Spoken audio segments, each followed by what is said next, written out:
Good afternoon.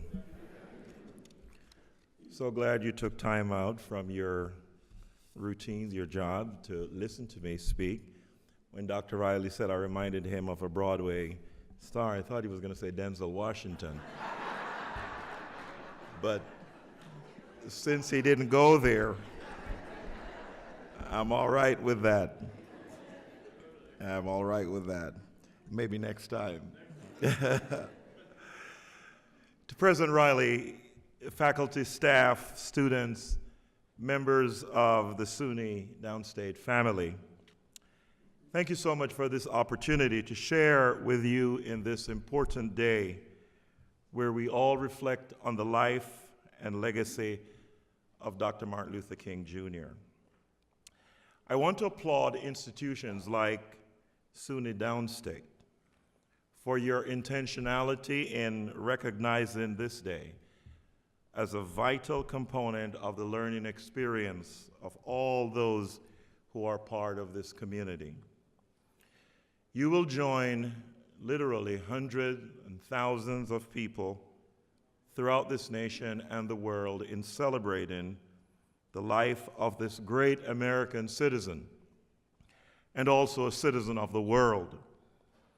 As we pause for this moment of reflection, we cannot help but also reflect on the many challenges and the many trials that this nation is going through, and also nations around the world.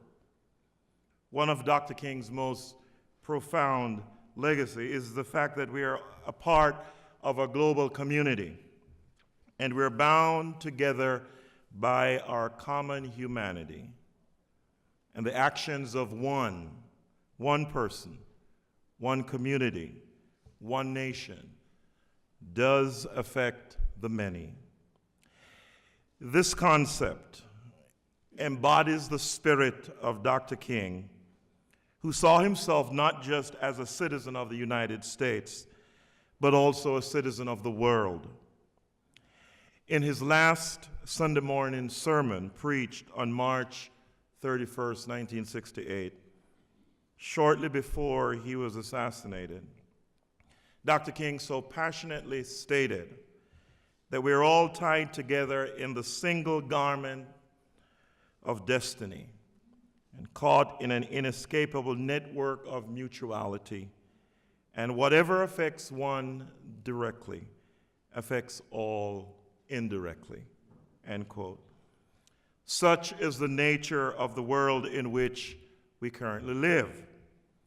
This global neighborhood, as Dr. King interpreted it, has brought us closer together like no other time in history.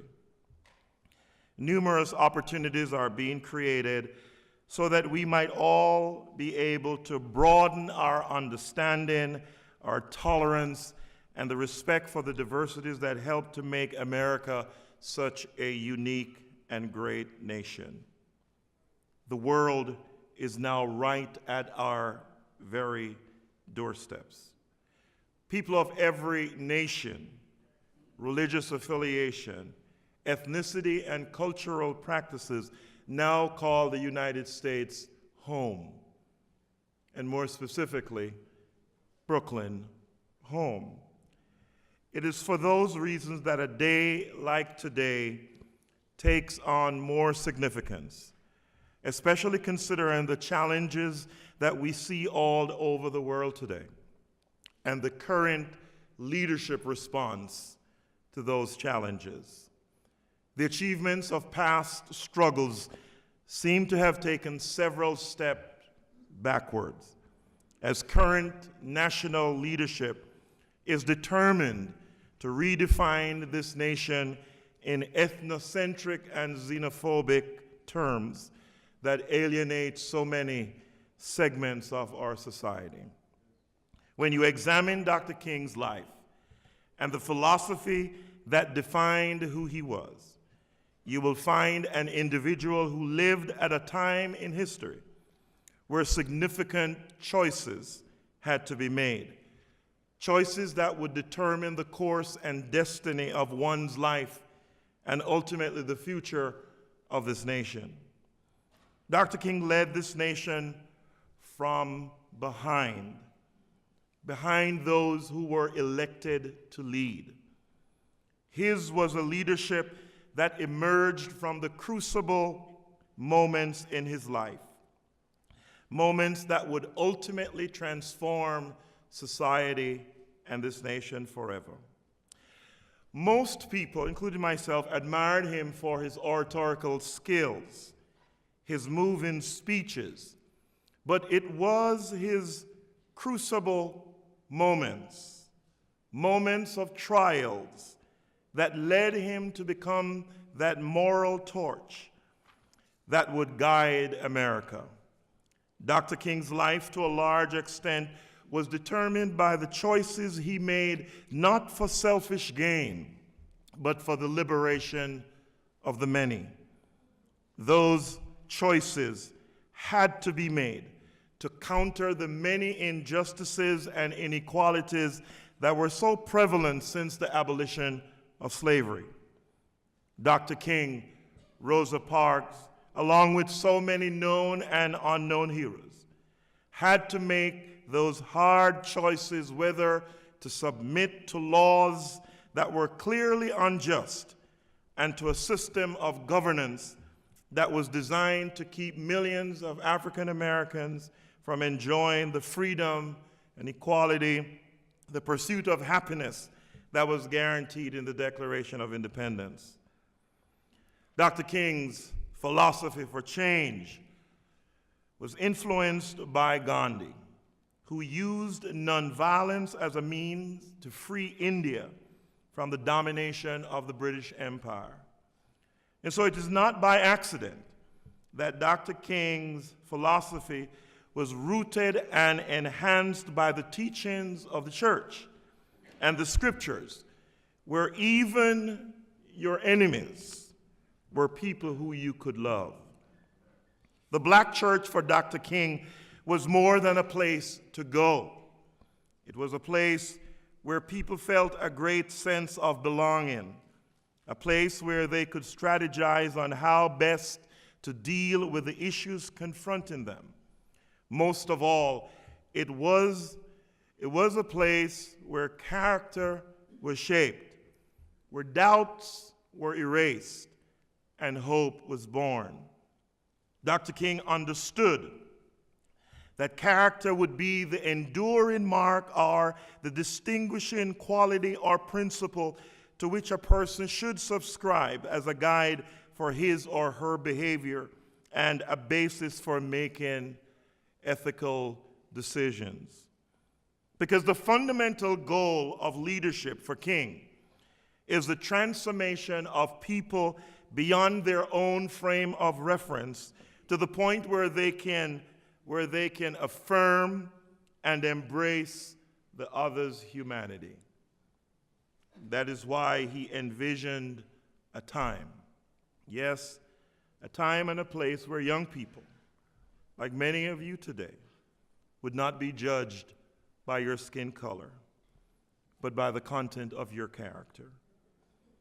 Dr. King, as you know, and I know, pursued education as a means of personal and communal empowerment so that he could understand and analyze and speak truth to the powers that exist, and through nonviolent resistance, change America and create something different that did not previously exist.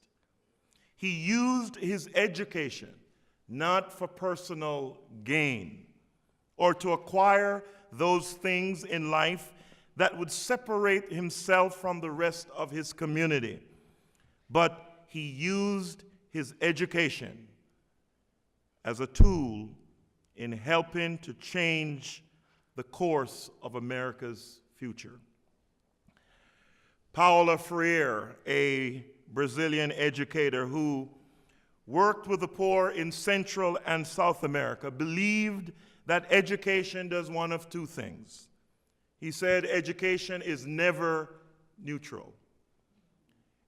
Education either endorses the status quo or contributes to the revolution of the world.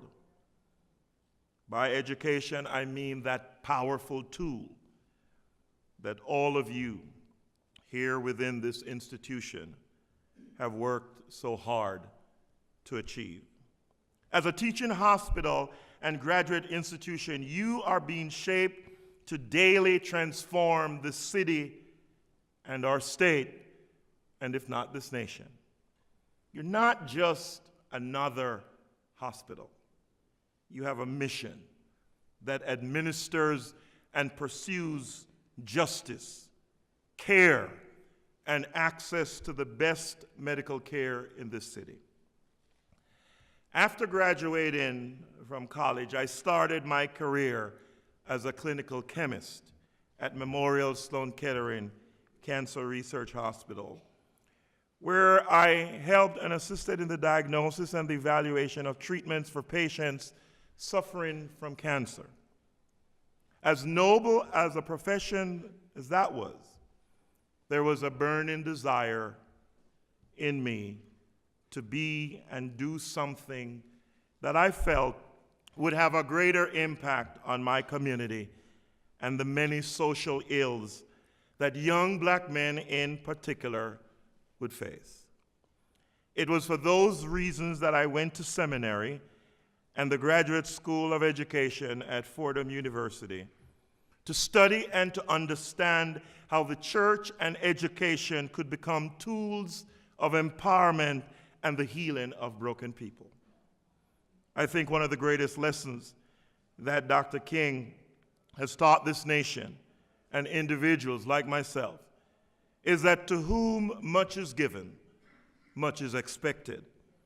This is a dangerous lesson because it forces all of us to reevaluate and to look at our own lives, considering all that has been given to us.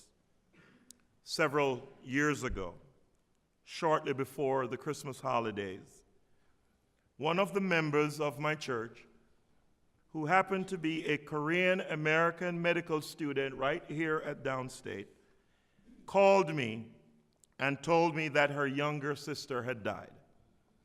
Her sister was a recent graduate of Stanford University, just 24 years old, and had taken up a job with the Peace Corps and was stationed in Morocco. Her mission was to help to educate women in the far reaches of the desert.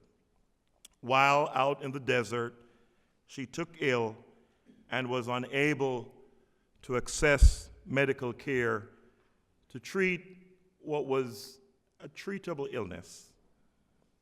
And because she did not have access, the disease took her life. Her sister, who was a medical student here, was devastated by the news. But after a period of mourning, she herself went on an overseas medical mission trip to Haiti to offer care and healing to the Haitian people. When she returned, just a few days before the earthquake that devastated Haiti in 2010, I asked her at the church, what would motivate her to do something like that after her sister died in the deserts of Morocco? She told me, Pastor, it was this strong desire, this need that I have to help to make this world a better place by using all her educational gifts and abilities to help someone who could not help themselves. That, to me, defines Dr. King's spirit and his legacy. You and I find ourselves living in a great country that, despite all the challenges that we face, there are many opportunities that we have as a community that many people throughout our world can only dream of. We have this opportunity right now in our hands. Now is the time. We have the ability to carry the torch or to pick up the batons that have been handed to us. So our challenge is, what will we do with what we have all received as we journey through this life? Our education, your education, and your exposure to this global village will open your eyes to a world that is still in process of becoming the realization of Dr. King's dream. We're not there yet. We still have great challenges to overcome. Vestiges of injustice remain hidden behind the walls of power. It is reflected in our prison populations, in the many social and racial injustices that are moving from the closed doors in corporate America to policies that are being implemented openly by this government. It is seen also in the disparities in our healthcare system. Our world has not achieved lasting peace. We're not there yet. Just listen to the news. Our economy is struggling to sustain the population because of the greed of a few. Yet, it is still possible to help in changing the course of this nation. It is possible because of people like yourselves who have the courage to make those hard choices to make this world a better place. However, change will always be met with resistance. But I do believe, like John Dewey, America's great educator, that education is not an end, but a means by which we can define for ourselves the kind of world we want to live in. A world that will no longer be shaped by hate, prejudice, bigotry, xenophobia, and oppression. But a world where people will have and recognize that we are all human beings, created in the image and likeness of God. Yes, and I need to say, my brothers and sisters, because I am a Baptist preacher. Yes, my brothers and sisters, this institution, SUNY Downstate, cannot only live on past reputation or name recognition only, but by all of us working together and playing whatever part we play in making this planet, this nation, this city, Brooklyn, USA, a beautiful place to live. Thank you.